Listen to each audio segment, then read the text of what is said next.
Stay updated with Adhan Morning News.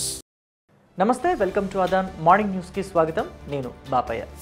సామాజిక, ఆర్థిక, ఉపాధి, విద్య, రాజకీయ కులగణన సర్వే నివేదికను ముఖ్యమంత్రి రేవంత్ రెడ్డి అసెంబ్లీలో ప్రవేశపెట్టారు. ఈ సందర్భంగా నివేదికలోని అంశాలను ముఖ్యమంత్రి వివరించారు. రాష్ట్రంలో సమగ్ర ఇంటింటి కులగణన సర్వే చేయాలని ఫిబ్రవరి 2024లో నిర్ణయం తీసుకున్నామన్నారు. కర్ణాటక, బీహార్ సహా వివిధ రాష్ట్రాల్లో జరిగిన సర్వేలను క్షుణ్ణంగా అధ్యయనం చేశామని, సర్వే నిర్వహించే విధానాలపై వివిధ సంఘాలు, మేధావుల అభిప్రాయాలు తీసుకున్నామని అన్నారు. దాదాపు 50 రోజుల పాటు సర్వే జరిగిందని, గ్రామాల్లో 66.39 లక్షల కుటుంబాలు, పట్టణాల్లో 45.15 లక్షల కుటుంబాల్లో సర్వే నిర్వహించామన్నారు. రాష్ట్రంలో మొత్తంగా 1.12 కోట్ల కుటుంబాల వివరాలు సర్వే చేశామని, సర్వే ప్రకారం ఎస్సీలు 17.43%, బీసీలు 46.25%, ఎస్టీలు 10.45%, ముస్లిం మైనారిటీలు 12.56% మంది ఉన్నారని చెప్పారు. ఈ నివేదికను సంక్షేమ విధానాల తయారీకి వినియోగిస్తామని సీఎం వెల్లడించారు. జనగణన కంటే పకడ్బందీగా కులగణన చేశామని, రాష్ట్రంలో ఉన్న ప్రతి ఇంటికి స్టిక్కర్ అంటించామని అన్నారు. ఒక ఎన్యూమరేటర్ రోజుకు 10 ఇళ్ల కంటే ఎక్కువ ఇళ్లలో సర్వే చేయలేదన్నారు. 8 పేజీలలో ఉన్న ప్రశ్నాపత్రంలో సమగ్ర వివరాలు నమోదు చేశామని, 76,000 మంది డేటా ఎంట్రీ ఆపరేటర్లు 36 రోజుల పాటు పనిచేసి డేటా క్రోడీకరించారని అన్నారు. మొత్తంగా 125 కోట్లు ఖర్చు చేసి సర్వే ద్వారా సమగ్ర వివరాలు సేకరించామని చెప్పారు. తాము అధికారంలోకి వచ్చిన ఏడాదిలోపే సర్వే చేయించామని సీఎం రేవంత్ రెడ్డి పేర్కొన్నారు. ఆంధ్రప్రదేశ్ శాసన వ్యవస్థలో ఫైనాన్షియల్ కమిటీలను నియమిస్తూ నోటిఫికేషన్ జారీ చేశారు. పబ్లిక్ అకౌంట్స్ కమిటీ, ప్రభుత్వ రంగ సంస్థల కమిటీ, అంచనాల కమిటీల చైర్మన్లను అధికారికంగా ప్రకటిస్తూ నోటిఫికేషన్ ఇచ్చారు. ప్రజాపద్దుల సంఘం చైర్మన్గా Pulavarthi Ramanjaneyulu, public sector and undertaking committee చైర్మన్గా కూన రవికుమార్, అంచనాల కమిటీ చైర్మన్గా వేగుళ్ల జోగేశ్వరరావు నియామకాన్ని ఆమోదిస్తున్నట్టు నోటిఫికేషన్లో పేర్కొన్నారు. 3 ఫైనాన్షియల్ కమిటీలకు చైర్మన్లను నియమిస్తూ స్పీకర్ అయ్యన్న పాత్రుడు నోటిఫికేషన్ జారీ చేశారు. ఫైనాన్షియల్ కమిటీల నియామకం పూర్తయినట్లు స్పీకర్ కార్యాలయం ప్రకటన విడుదల చేసింది. 175 మంది శాసనసభ్యుల నుంచి 9 మంది చొప్పున, 58 మంది శాసన మండలి సభ్యుల నుంచి 3 చొప్పున 3 కమిటీల్లో నియమించారు. హిందూ ధర్మాలు, ఆలయాలను కాపాడాలనేది ముఖ్యమంత్రి చంద్రబాబు నాయుడు ఆలోచన అని ఏపీ మంత్రి ఆనం రామనారాయణ రెడ్డి తెలిపారు.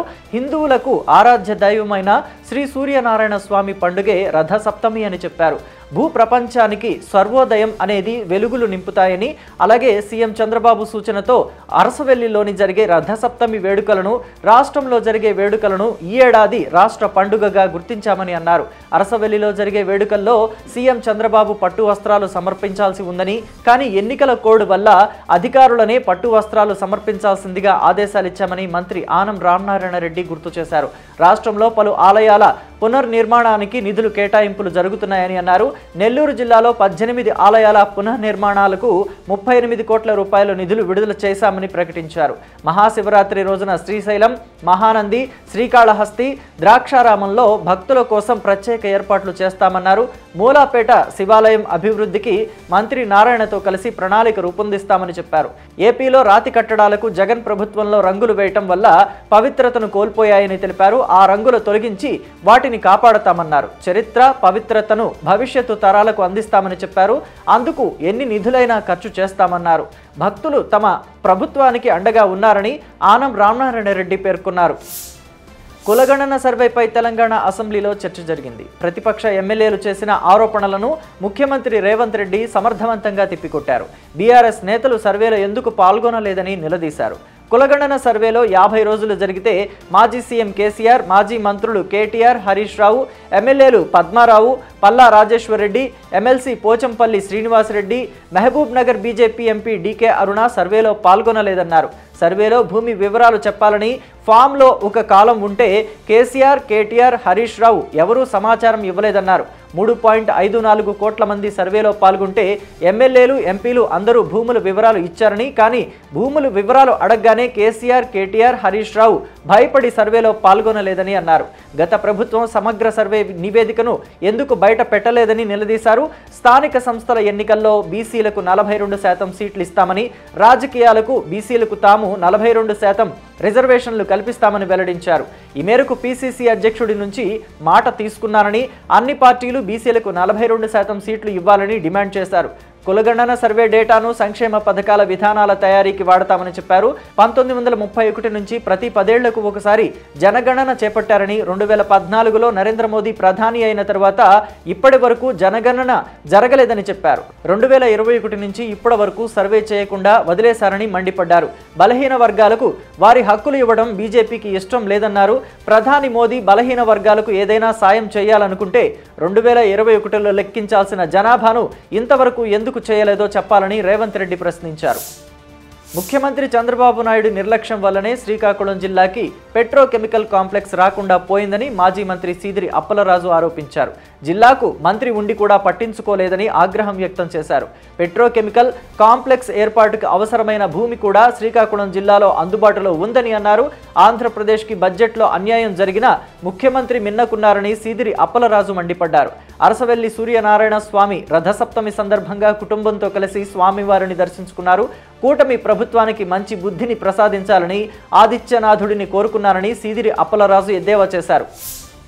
కాంగ్రెస్ పార్టీ ఎమ్మెల్సీ తీన్మార్ మల్లన్నపై రెడ్డి సంఘాల నేతలు మండిపడుతున్నారు. తమ కులాన్ని దూషించడంపై ఆగ్రహం వ్యక్తం చేస్తున్నారు. అతనిపై వెంటనే చర్యలు తీసుకోవాలంటూ డిమాండ్ చేస్తున్నారు. హన్మకొండ వేదికగా బీసీ సభను నిర్వహించిన తీన్మార్ మల్లన్న రెడ్డి కులంపై తీవ్ర వ్యాఖ్యలు చేశారని, కుక్కలతో పోలుస్తూ దూషించారని ఆరోపణలు వస్తున్నాయి. మల్లన్న వ్యాఖ్యలపై రాష్ట్ర వ్యాప్తంగా ఉన్న రెడ్లు తీవ్ర ఆగ్రహం వ్యక్తం చేస్తున్నారు. రెడ్డి కులాన్ని కించపరిచేలా దూషించారని, అతనిపై చర్యలు తీసుకోవాలని తెలంగాణ వ్యాప్తంగా పలు పోలీస్ స్టేషన్లలో ఫిర్యాదు చేస్తున్నారు. ఈ మేరకు ఇప్పటికే హైదరాబాద్ ఉప్పల్ పోలీసులకు రెడ్డి మహిళా సంఘాల నేతలు ఫిర్యాదులు చేయగా, మంగళవారం డీజీపీ జితేందర్ రెడ్డిని కలిసిన రెడ్డి నాడు సంఘం నేతలు మల్లన్నపై చర్యలు తీసుకోవాలని ఫిర్యాదు చేశారు. ముఖ్యమంత్రి రేవంత్ రెడ్డి సైతం దీనిపై వెంటనే స్పందించాలని కోరారు. ఎమ్మెల్సీ తీన్మార్ మల్లన్నను కాంగ్రెస్ పార్టీ నుంచి సస్పెండ్ చేయాలని రెడ్డి సంఘం నేతలు డిమాండ్ చేశారు. తెలంగాణ రెడ్డి కులానికి మల్లన్న క్షమాపణలు చెప్పాలని, చేసిన వ్యాఖ్యలను వెనక్కి తీసుకోవాలని హెచ్చరిస్తున్నారు. లేని పక్షంలో పెద్ద ఎత్తున ఆందోళనలు చేపడతామని రెడ్డి సంఘం నేతలు తీన్మార్ మల్లన్నపై ఆగ్రహం వ్యక్తం చేస్తున్నారు. తెలంగాణ రాష్ట్ర సచివాలయానికి గుర్తు తెలియని దుండగుడు ఫోన్ చేసి బెదిరింపులకు దిగటం తీవ్ర కలకలం రేపుతోంది. ముఖ్యమంత్రి రేవంత్ రెడ్డి కార్యాలయంలో అర్జీలు ఫిర్యాదుల విభాగానికి ఓ దుండగుడు ఫోన్ చేశాడు. అనంతరం ఉద్యోగులు సిబ్బందిపై బెదిరింపులకు దిగాడు. 3 రోజులుగా ఇదే విధంగా కాల్స్ చేస్తూ ఉద్యోగులను భయపెట్టే ప్రయత్నం చేస్తున్నాడు. సీఎంఓ కార్యాలయం ఫిర్యాదు మేరకు ఘటనపై కేసు నమోదు చేసిన పోలీసులు దర్యాప్తు చేపట్టారు. సాంకేతిక సహాయంతో దుండగుడి నంబర్ ట్రేస్ చేశారు. అనంతరం దుండగుడు ఉన్న ప్రాంతానికి వెళ్లి అదుపులోకి తీసుకుని విచారణ చేపట్టారు. ఫోన్ చేయడానికి గల కారణాలపై పోలీసులు ఆరా తీస్తున్నారు. నిందితుడే ఫోన్ చేశాడా, అతని వెనుక మరెవరైనా ఉన్నారా, ఫోన్ చేయడానికి గల కారణాలు ఏంటి అనే కోణాల్లో దర్యాప్తు చేపట్టారు. వాహనాల్లో మంటలు చెలరేగుతున్న ఘటనలు హైదరాబాద్ నగరవాసులను ఆందోళనకు గురిచేస్తున్నాయి. తాజాగా వరంగల్ జాతీయ రహదారి Pocharam IT corridor police station పరిధిలో ఓ కారులో మంటలు చెలరేగాయి. రాయదుర్గానికి చెందిన 4 ప్రైవేటు ఉద్యోగులు ఘట్కేసర్ మీదుగా కొమరువెల్లికి కారులో బయలుదేరారు. అన్నోజీగూడ వంతెనపైకి రాగానే కారు ఇంజిన్లో ఒక్కసారిగా మంటలు చెలరేగాయి. క్షణాల్లో కారు మొత్తం మంటలు వ్యాపించాయి. ప్రమాదాన్ని గమనించిన ప్రయాణికులు వెంటనే కారు దిగి సురక్షితంగా బయటపడ్డారు. అక్కడున్న స్థానికులు పోలీసులు అగ్నిమాపక సిబ్బందికి సమాచారం ఇవ్వగా, దీంతో వెంటనే ఘటనా స్థలానికి చేరుకున్న అగ్నిమాపక సిబ్బంది మంటలను అదుపు చేశారు. గత 10 ఏళ్ల కాలంలో దేశవ్యాప్తంగా 25 కోట్ల మందిని పేదరికం నుంచి బయటపడేశామని ప్రధాని నరేంద్ర మోదీ తెలిపారు. రాష్ట్రపతి ప్రసంగానికి ధన్యవాదాలు తెలిపే తీర్మానంపై చర్చ సందర్భంగా మోదీ ప్రసంగించారు. రాష్ట్రపతి ప్రసంగం తమలో ఆత్మవిశ్వాసం నింపిందని, మరోసారి తమ ప్రభుత్వాన్ని ఎన్నుకున్న ప్రజలకు కృతజ్ఞతలు తెలిపారు. వికసిత్ భారత్ అనే తమ ప్రభుత్వం లక్ష్యమని, మధ్యతరగతి ప్రజల ఆకాంక్షలను నెరవేరుస్తామని చెప్పారు.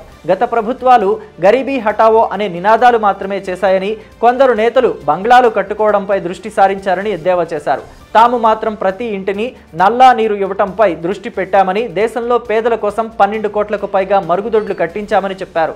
కొందరు నేతలు పేదల గుడిసెల వద్ద వారి ఫోటోలు దిగేందుకు ఉత్సాహం చూపిస్తున్నారని, కానీ సభలో పేదల గురించి మాట్లాడితే ఫోటోలకు ఫోజులు ఇచ్చిన నేతలు మొహం విసుగ్గా పెడుతున్నారని ఎద్దేవా చేశారు.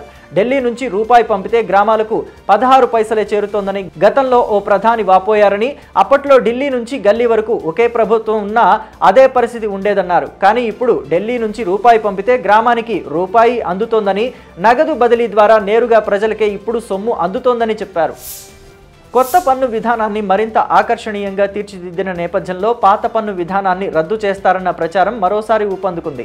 దీనిపై కేంద్ర ఆర్థిక శాఖ మంత్రి నిర్మలా సీతారామన్ స్పందించారు. పాత పన్ను విధానం రద్దు చేసే ఆలోచన లేదని స్పష్టం చేశారు. పన్ను చెల్లింపుదారులందరూ కొత్త పన్ను విధానంలోకి మారాలని మీరు భావిస్తున్నారా అంటూ ఎదురైన ప్రశ్నకు నిర్మలా సీతారామన్ స్పందిస్తూ పాత పన్ను విధానం రద్దు చేయాలన్న ప్రతిపాదన తమ వద్ద లేదన్నారు. పన్ను ఫైలింగ్ విధానం సరళంగా ఉండాలనేది ఉద్దేశంతో కొత్త పన్ను విధానం తీసుకొచ్చినట్లు చెప్పారు. 1961లో తీసుకొచ్చిన పాత ఆదాయపు పన్ను చట్టం స్థానంలో అనేక మార్పులు చేర్పులతో కొత్త ఆదాయపు పన్ను చట్టాన్ని ప్రవేశపెట్టనున్నట్టు వెల్లడించారు. మరికొద్ది రోజుల్లో ప్రవేశపెట్టబోయే ఈ బిల్లు పార్లమెంటులో ఆమోదం పొందుతుందని భావిస్తున్నట్టు ఆమె తెలిపారు. జీఎస్టీ స్లాబుల కుదింపు, రేట్ల తగ్గింపు ఓ కొలిక్కి వచ్చిందని నిర్మలా సీతారామన్ అన్నారు. దీనిపై త్వరలో జీఎస్టీ కౌన్సిల్ నిర్ణయం తీసుకుంటుందని చెప్పారు. ప్రస్తుతం 5, 12, 18, 28% చొప్పున 4 స్లాబులు అమలవుతున్నాయన్నారు. జీఎస్టీ రేట్లు హేతుబద్ధీకరణ, రేట్ల సరళీకరణకు సంబంధించిన కసరత్తు ఇప్పటికే పూర్తయిందని, జీఎస్టీ కౌన్సిల్లో త్వరలో దీనిపై నిర్ణయం వెలువడుతుందని ఆశిస్తున్నట్టు తెలిపారు. తాను వ్యక్తిగతంగా రేట్లతో పాటు స్లాబుల సంఖ్య కూడా తగ్గించాలని కోరుకుంటున్నట్టు చెప్పారు. భారత్ చైనా సరిహద్దు పరిస్థితిపై ఆర్మీ చీఫ్ చేసిన ప్రకటనపై లోక్సభలో విపక్ష నేత రాహుల్ గాంధీ వ్యాఖ్యలు చేయడం పట్ల కేంద్ర మంత్రి రాజ్నాథ్ సింగ్ నిప్పులు చెరిగారు. రాహుల్ పార్లమెంటు ప్రసంగంలో తప్పుడు ఆరోపణలు చేశారని మండిపడ్డారు. ఇరువైపులా ట్రెడిషనల్ పెట్రోలింగ్ డిస్టర్బెన్సెస్ పైనే ఆర్మీ చీఫ్ చెప్పారని, ఆయన చెప్పని మాటలు చెప్పినట్టుగా రాహుల్ మాట్లాడటం సరికాదని అన్నారు. జాతీయ ప్రయోజనాలకు సంబంధించిన విషయాల్లో రాహుల్ గాంధీ బాధ్యతారాహిత్య వ్యాఖ్యలకు పాల్పడడం విచారకరమన్నారు.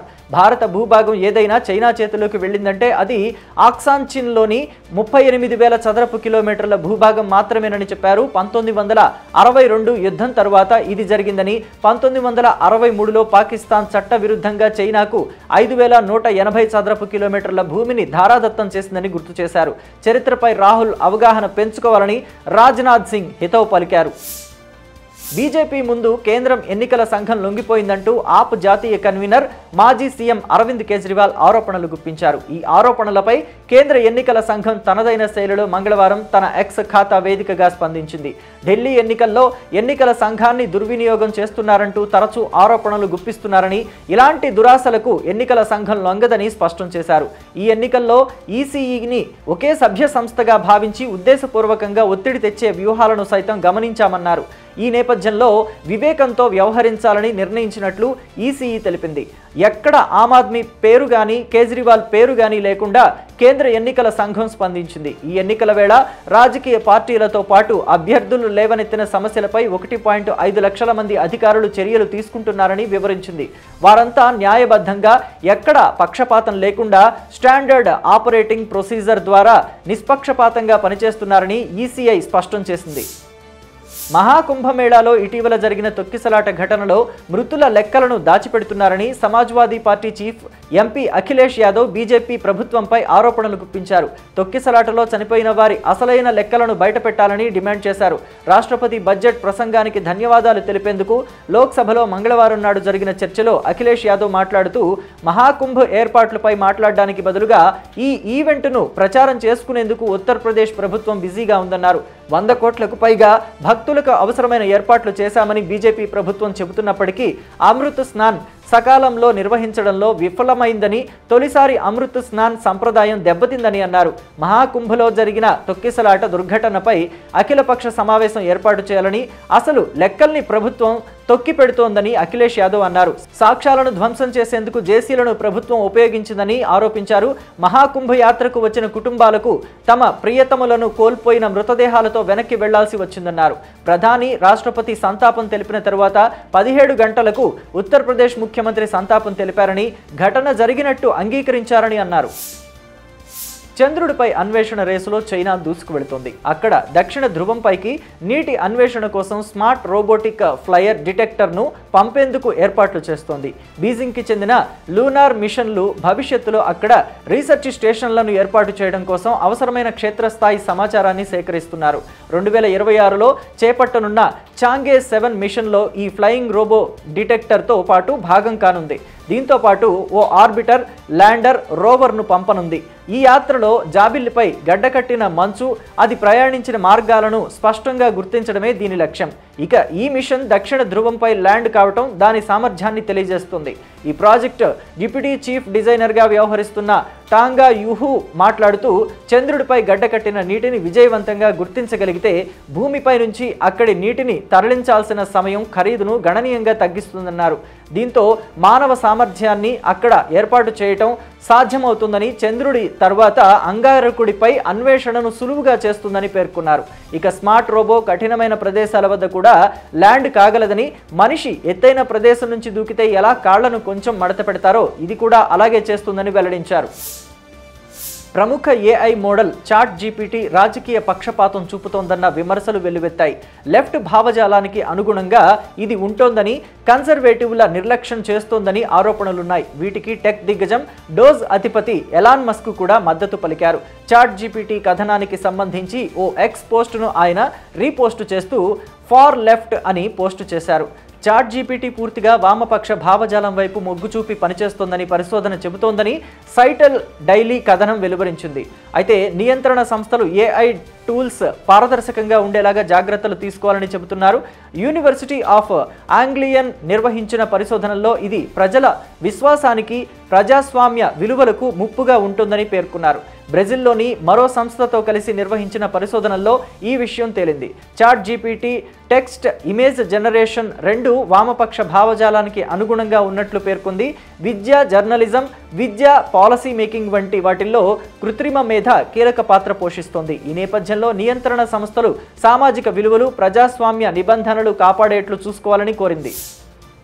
ఇరాన్ ప్రభుత్వం అణుబాంబు తయారు చేయాలనుకోగానే దీనిని సిద్ధం చేసేందుకు ఉన్న మార్గాలను అక్కడి శాస్త్రవేత్తలు బృందం రహస్య ప్రయత్నాలు మొదలుపెట్టింది. ఈ విషయాన్ని అమెరికా ఇంటెలిజెన్స్ వర్గాలు పసిగట్టినట్టు ఇటీవల న్యూయార్క్ టైమ్స్ కథనం ప్రచురించింది. దేశ నాయకత్వం నుంచి అణుబాంబు తయారీకి గ్రీన్ సిగ్నల్ వచ్చిన వెంటనే అణుబాంబులో అందులో ఉన్న యురేనియం నిల్వల్లోని కొన్ని నెలల్లోనే దానిని సిద్ధం చేసేలా ప్లాన్ చేస్తున్నారు. ఇంటెలిజెన్స్ అధికారులు ఈ సమాచారాన్ని బైడెన్ అధికారంలో ఉన్నప్పుడు సేకరించారు. తాజాగా ఇప్పుడు ట్రంప్ కార్యవర్గంతో కూడా దీనిని పంచుకున్నారు. ఇటీవల సిరియా, పాలస్తీనా, లెబనాన్లో చోటు చేసుకున్న పరిణామాలతో పశ్చిమాసియాలో ఇరాన్ పట్టు సడలిపోయింది. దానిని పరోక్ష బలగాలను ఇజ్రాయెల్, అమెరికా మద్దతుతో సిరియా తిరుగుబాటుదారులు అణచివేశారు. ఇజ్రాయెల్ క్షిపణి, వైమానిక దాడులతో ఆయుధ తయారీ సామర్థ్యం కూడా దెబ్బతింది. మరోవైపు ట్రంప్ అధికారం చేపట్టిన వెంటనే ఇజ్రాయెల్లో నెతన్యాహును బలోపేతం చేశారు. ఇక ఇరాన్ కూడా బాంబు గ్రేడ్ యురేనియంను ఉత్పత్తి చేసే దిశగా తన సెంట్రిఫ్యూజ్లో మార్పులు చేసి 60% వరకు శుద్ధి చేస్తోందని అంతర్జాతీయ అణుశక్తి సంస్థ చెబుతోంది. పౌర అణు అవసరాల కోసం ఏ దేశం కూడా ఆ స్థాయిలో యురేనియంను శుద్ధి చేయలేదని చెబుతున్నారు.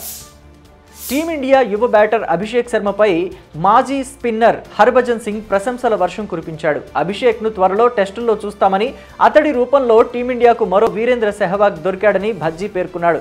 ఇంగ్లాండ్లో జరిగిన 5వ టీ20లో అభిషేక్ సంచలన ఇన్నింగ్స్తో వీర విహారం చేశాడు.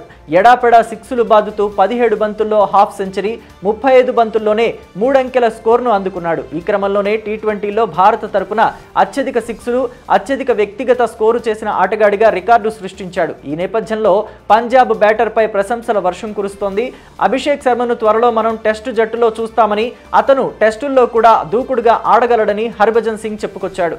రంజీ ట్రోఫీలో పంజాబ్కు కెప్టెన్గా ఉన్నాడని, అభిషేక్ తనదైన రోజున చెలరేగి ఆడి మ్యాచ్ గమ్యాన్నే మార్చేస్తాడని అన్నాడు. గతంలో వీరేంద్ర సెహవాగ్, వివి రిచర్డ్, ప్రస్తుతం ట్రావిస్ హెడ్ ఇలాగే దూకుడుగా ఆడుతున్నారని అన్నాడు.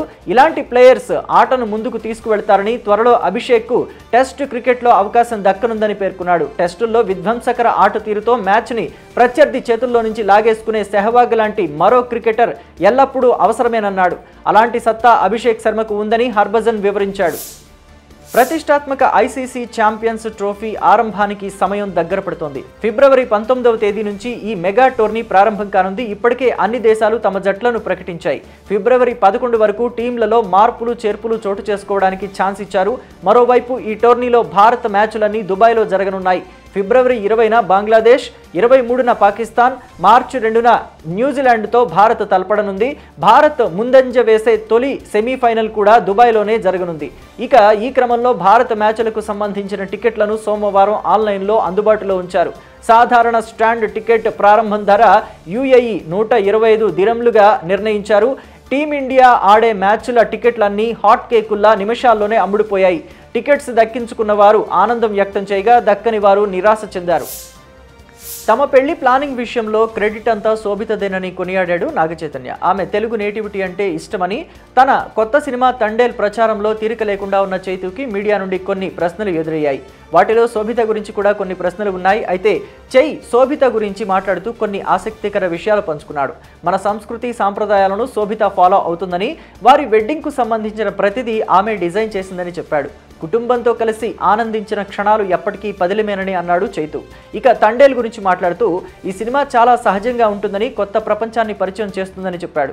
ఇందులోని ప్రేమ కథ అద్భుతంగా ఉంటుందని, నిజమైన ప్రేమలో పెయిన్ ఉంటుందని అన్నాడు. ఇదే ఈ సినిమాలో మీరు చూడబోతున్నారని చై చెప్పాడు. శ్రీకాకుళం జిల్లాకు చెందిన కొందరు మత్స్యకారుల జీవితాల్లో చోటు చేసుకున్న సంఘటనల ఆధారంగా రాసిన కథతో ఈ సినిమా రూపొందిందని, తాము శ్రీకాకుళం వెళ్లి వారిని కలిసి కొన్ని విషయాలు తెలుసుకున్నామని వివరించాడు.